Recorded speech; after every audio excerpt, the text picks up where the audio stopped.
नमस्कार दोस्तों अगर आपको कोलकाता नाइट राइडर्स और लखनऊ सुपर जायंट्स के बीच खेला गया आईपीएल 2025 का 21वां और सबसे रोमांचक महामुकाबला पसंद आया हो तो इस वीडियो को आप एक लाइक जरूर और साथ ही हमारे इस चैनल को सब्सक्राइब भी जरूर करें ताकि क्रिकेट से जुड़ी खबरें सबसे पहले आप तक पहुंच सके। दोस्तों, आईपीएल 2025 के 21वें और एक और सबसे रोमांचक महामुकाबले में आईपीएल इतिहास की दो सबसे बड़ी टीमें एक दूसरे से भिड़ी। इस बार अजिंक्य रहाणे की कोलकाता नाइट राइडर्स के सामने ऋषभ पंत की लखनऊ सुपर जायंट्स की टीम खड़ी थी। इस रोंगटे खड़े कर देने वाले महामुकाबले में कोलकाता के कप्तान अजिंक्य रहाणे ने टॉस जीता और पहले गेंदबाजी का फैसला लिया और लखनऊ की टीम को पहले बल्लेबाजी के लिए आमंत्रित किया। उसके बाद रनों की बारिश करने के इरादे से लखनऊ के दो दिग्गज ओपनर बल्लेबाज मैदान में उतरे। एडन मार्करम और मिचेल मार्श के कंधों पर इस महामुकाबले में अपनी टीम को एक विस्फोटक ओपनिंग शुरुआत दिलाने की बहुत ही बड़ी जिम्मेदारी थी और लखनऊ की इस ओपनिंग जोड़ी ने मैदान में उतरते ही धमाकेदार बल्लेबाजी करना शुरू कर दिया। खास करके एडन मार्करम इस मुकाबले में शानदार बल्लेबाजी कर रहे थे। पारी के चौथे ओवर में तो स्पेंसर जॉनसन को एडन मार्करम ने 2 चौके और एक गजब का लगा दिया था।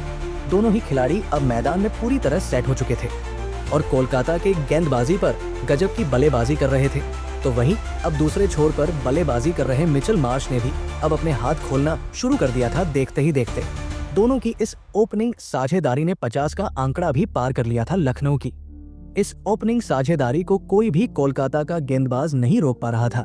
मिचेल मार्श और एडन मार्करम की इस गजब की जोड़ी ने अब कप्तान अजिंक्य रहाणे की परेशानियां बहुत ही ज्यादा बढ़ा दिया था। लखनऊ की ओपनिंग साझेदारी लगातार मजबूत होती जा रही थी। अब दोनों ही लखनऊ के ओपनर बल्लेबाज अपने अर्धशतक के काफी नजदीक पहुंच चुके थे। दोनों ने मिलकर अब अपनी टीम को 99 रनों पर पहुंचा दिया था। लेकिन तभी पारी का 11वां ओवर डालने आए हर्षित राणा ने सेट हो चुके और लाजवाब बल्लेबाजी कर रहे एडन मार्करम को ही क्लीन बोल्ड कर दिया। एडन मार्करम इस मुकाबले में 28 गेंदों में 47 रन बनाकर आउट हो गए। लखनऊ की इस खतरनाक ओपनिंग साझेदारी के टूटने के बाद अब लखनऊ की टीम की तरफ से शानदार फॉर्म में चल रहे निकोलस पूरन मैदान में उतरे थे। लेकिन तभी दूसरे छोर पर सेट हो चुके लखनऊ के दूसरे ओपनर बल्लेबाज मिचेल मार्श ने इसी बीच एक गजब का चौका लगाकर अपना इस मुकाबले का अर्धशतक पूरा कर लिया। अर्धशतक लगाने वाले मिचेल मार्श इस मुकाबले में कोलकाता की गेंदबाजी के लिए किसी बुरे सपने की तरह साबित हो रहे थे। तो वही बल्लेबाजी पर आए निकोलस पूरन ने भी अपने अलग ही अंदाज में कोलकाता की गेंदबाजी पर लाजवाब बल्लेबाजी करना शुरू कर दिया था। विकेट गिरने के बाद भी अब फिर एक बार कोलकाता की गेंदबाजी दबाव महसूस करने लगी थी। बड़े से बड़े कोलकाता के गेंदबाज मिचेल मार्श के सामने फीके पड़ चुके थे। निकोलस पूरन और मिचेल मार्श की ये साझेदारी अब कोलकाता की टीम के लिए एक बहुत ही बड़ा खतरा साबित हो रही थी। दोनों ही खिलाड़ी कोलकाता के हर एक गेंदबाज पर चौके बरसा रहे थे और फिर इन दोनों की भी अर्धशतकीय साझेदारी पूरी हो गई। लेकिन अब निकोलस पूरन अपने असली फॉर्म में नजर आ रहे थे।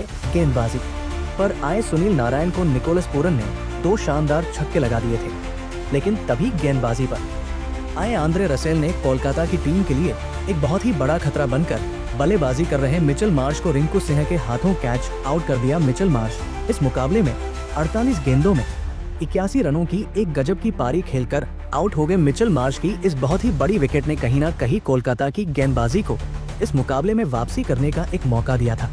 लेकिन अब बल्लेबाजी के लिए अब्दुल समद मैदान में उतरे थे। लेकिन दूसरे छोर पर सेट हो चुके निकोलस पूरन अभी भी कोलकाता के गेंदबाजी के लिए एक और बड़ी परेशानी बनकर मैदान में मौजूद थे और वो लगातार कोलकाता की गेंदबाजी पर चौके छक्के लगाते ही जा रहे थे। और फिर तभी गेंदबाजी पर आए हर्षित राणा को 2 अद्भुत छक्का लगाते हुए निकोलस पूरन ने अपना ताबड़तोड़ अर्धशतक इस मुकाबले में पूरा कर लिया। तो वहीं निकोलस पूरन ने पारी के 18वें ओवर में गेंदबाजी पर आए आंद्रे रसेल के इस ओवर में तो 3 चौके और 2 हैरान करने वाले लगाकर इस ओवर में 24 रन बना लिए थे। कोलकाता का हर एक गेंदबाज निकोलस पूरन की शानदार बल्लेबाजी को देखकर हैरान था। लेकिन तभी उनके साथ बल्लेबाजी कर रहे अब्दुल समद को हर्षित राणा ने क्लीन बोल्ड कर दिया। अब्दुल समद इस मुकाबले में 4 गेंद में 6 रन बनाकर आउट हो गए। अब पारी के अंतिम ओवर में निकोलस पूरन का साथ देने डेविड मिलर मैदान में उतरे थे। तो वही पारी के आखिरी ओवर में भी निकोलस पूरन ने शानदार बल्लेबाजी करी और फिर अंत में इसी धमाकेदार बल्लेबाजी के बदौलत लखनऊ की टीम ने 238 रनों का एक विशाल लक्ष्य कोलकाता की टीम के आगे रखा था। उसके बाद लखनऊ से मिले 239 रनों के एक विशाल लक्ष्य का पीछा करने कोलकाता के 2 दिग्गज ओपनर बल्लेबाज मैदान में उतरे क्विंटन डी कॉक और सुनील नारायण के कंधों पर इस महामुकाबले में इस विशाल लक्ष्य का पीछा करते हुए अपनी टीम को एक शानदार ओपनिंग शुरुआत दिलाने की बहुत ही बड़ी जिम्मेदारी थी। और कोलकाता की इस ओपनिंग जोड़ी ने मैदान में कदम रखते ही लखनऊ की गेंदबाजी के ऊपर बड़े शॉट खेलना शुरू कर दिया। खास करके सुनील नारायण ने पारी के दूसरे ओवर में शार्दुल ठाकुर को 2 लगातार चौके लगा दिए थे। जिस तरह की शुरुआत कोलकाता की टीम को इस विशाल लक्ष्य का पीछा करते हुए चाहिए थी, वैसे ही शुरुआत कोलकाता की ये ओपनिंग जोड़ी दिला रही थी। लेकिन तभी गेंदबाजी पर आए आकाशदीप ने सेट हो चुके क्विंटन डी कॉक को एलबीडब्ल्यू आउट कर दिया। क्विंटन डी कॉक इस मुकाबले में 9 गेंदों में 15 रन बनाकर आउट हो गए। कोलकाता की इस खतरनाक ओपनिंग साझेदारी के टूटने के बाद उनके कप्तान खुद अजिंक्य रहाणे मैदान में उतरे थे और अजिंक्य रहाणे ने भी आते ही 2 लगातार चौके लगाकर अपना खाता खोला था। कप्तान अजिंक्य रहाणे और सेट हो चुके सुनील नारायण के बीच एक और साझेदारी अब बननी शुरू हो चुकी थी। कोई भी कोलकाता का बल्लेबाज इस मुकाबले में सेट होने के लिए ज्यादा वक्त नहीं ले सकता था, क्योंकि रिक्वायर्ड रन रेट का दबाव ही इतना ज्यादा था। कोई भी बल्लेबाज ज्यादा गेंदें बर्बाद नहीं कर सकता था और ऐसे में कप्तान अजिंक्य रहाणे ने अपनी टीम के लिए एक महत्वपूर्ण कप्तानी पारी खेलना शुरू कर दिया और पावर प्ले के ओवरों में गजब की और धमाकेदार बल्लेबाजी करके दिखाई। इन दोनों की इस धमाकेदार बल्लेबाजी ने अब कप्तान ऋषभ पंत के तक होश उड़ा दिए थे। देखते ही देखते दोनों के बीच 50 रनों की साझेदारी भी पूरी हो चुकी थी।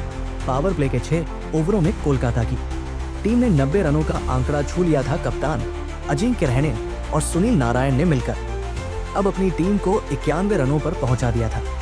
लेकिन तभी गेंदबाजी पर आए दिग्विवेश राठी ने सेट हो चुके सुनील नारायण को एडन मार्करम के हाथों कैच आउट कर दिया। सुनील नारायण इस मुकाबले में 13 गेंद में 30 रन बनाकर आउट हो गए। दिग्विवेश राठी ने एक महत्वपूर्ण मौके पर आकर इस कोलकाता की खतरनाक साझेदारी को तोड़ दिया था।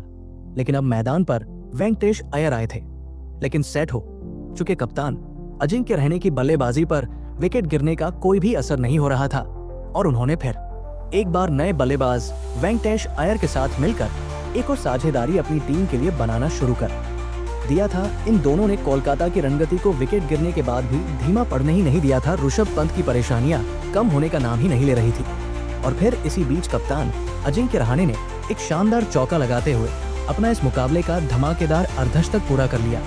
वेंकटेश अय्यर के साथ अजिंक्य रहाणे की ये साझेदारी अब 50 रनों का आंकड़ा पार कर चुकी थी। लेकिन तभी गेंदबाजी पर आए शार्दुल ठाकुर ने अजिंक्य रहाणे को निकोलस पूरन के हाथों कैच आउट कर दिया। अजिंक्य रहाणे इस मुकाबले में 35 गेंदों में 61 रनों की गजब की पारी खेलकर आउट हो गए। अजिंक्य रहाणे एक गलत मौके पर आउट हो चुके थे। अब मैदान पर रमनदीप सिंह आए थे, लेकिन रमनदीप सिन्हा को भी लखनऊ की गेंदबाजी ने ज्यादा देर तक मैदान में टिकने नहीं दिया और रवि बिश्नोई ने रमनदीप सिंह को एडन मार्करम के हाथों कैच आउट कर दिया। रमनदीप सिंह इस मुकाबले में 2 गेंद में बस 1 रन बनाकर आउट हो गए। तो वही रमनदीप सिंह के तुरंत ही बाद बल्लेबाजी पर आए अंकुश रघुवंशी को भी आवेश खान ने ऋषभ पंत के हाथों कैच आउट कर दिया। अंकित रघुवंशी इस मुकाबले में 4 गेंद में 5 रन बनाकर आउट हो गए। देखते ही देखते पूरा मुकाबला ही पलट दिया गया था। लखनऊ की गेंदबाजी ने सभी को हैरान कर दिया था। अब बल्लेबाजी के लिए आंद्रे रसेल मैदान में उतरे थे। अब वेंकटेश अय्यर के ऊपर एक बहुत ही बड़ी जिम्मेदारी इस मुकाबले में आ चुकी थी। लेकिन तभी गेंदबाजी पर आए आकाशदीप ने वेंकटेश अय्यर को भी एडन मार्करम के हाथों कैच आउट कर दिया। वेंकटेश अय्यर इस मुकाबले में 29 गेंद में 45 रन बनाकर आउट हो गए। देखते ही देखते कोलकाता की टीम ने अपने 6 बल्लेबाजों को खो दिया था। एक समय पर इस मुकाबले में लखनऊ से आगे दिखने वाली कोलकाता की बल्लेबाजी अब मुश्किल में फंस चुकी थी। अब बल्लेबाजी के लिए रिंकू सिंह आए थे, लेकिन तभी उनके साथ बल्लेबाजी कर रहे आंद्रे रसेल को शार्दुल ठाकुर ने डेविड मिलर के हाथों कैच आउट कर दिया। आंद्रे रसेल इस मुकाबले में 4 गेंद में 7 रन बनाकर आउट हो चुके थे। अब मैदान पर हर्षित राणा आए थे, लेकिन अब कोलकाता की टीम को जीत के लिए आखिरी 3 ओवरों में 45 रनों की जरूरत थी। अब कोलकाता की अंतिम उम्मीद रिंकू सिंह के ऊपर थी और फिर पारी के 18वें ओवर में दिग्विवेश राठी के ऊपर भी रिंकू सिंह ने लाजवाब बल्लेबाजी करके दिखाई और इस ओवर से कोलकाता को 7 रन मिल गए, जिस वजह से अब आखिरी 2 ओवरों में कोलकाता को जीत के लिए 38 रनों की जरूरत थी। अब इस पारी का 19वां ओवर आवेश खान डालने आए थे, लेकिन आवेश खान के इस ओवर में रिंकू सिंह ने अद्भुत बल्लेबाजी करते हुए 2 चौके और एक शानदार छक्का लगा दिया और इस ओवर से 14 रन बना लिए, जिस वजह से अब कोलकाता की टीम को आखिरी ओवर में जीत के लिए 24 रन चाहिए थे। अब लखनऊ की टीम की तरफ से रवि बिश्नोई ये अंतिम ओवर डालने आए थे, लेकिन इस अंतिम ओवर में रवि बिश्नोई ने लाजवाब गेंदबाजी करके दिखाई। लेकिन इसके बावजूद रिंकू सिंह ने भी अंत तक कोलकाता को जिताने की पूरी कोशिश करी, लेकिन आखिर में लखनऊ की टीम ने इस दिलों की धड़कन रोक देने वाले सबसे रोमांचक मुकाबले में कोलकाता की टीम को 4 रनों से मात देकर इतिहास रच दिया। दोस्तों, एक समय पर कोलकाता की टीम इस मुकाबले को पूरी तरह जीत चुकी थी, लेकिन उनके हाथ से ऋषभ पंत की लखनऊ की टीम ने इस मुकाबले को छीनकर एक बड़ा कारनामा करके दिखाया। लेकिन दोस्तों, लखनऊ के इस मुकाबले में जीत के असली हीरो साबित हुए उनके सबसे विस्फोटक बल्लेबाज निकोलस पूरन, जिन्होंने इस मुकाबले में अपने बल्लेबाजी से सभी को हैरान कर दिया। निकोलस पूरन ने इस मुकाबले में केवल 36 गेंदों में 7 चौके और 8 गजब के छक्के लगाते हुए 87 रनों की एक अद्भुत पारी खेली, और इसी के चलते अंत में लखनऊ की टीम जीत पाई। तो दोस्तों, आप निकोलस पूरन की इस अद्भुत बल्लेबाजी के लिए उन्हें 10 में से कितने अंक देना चाहेंगे? आप अपनी राय नीचे कमेंट में देना बिल्कुल भी ना भूले। धन्यवाद।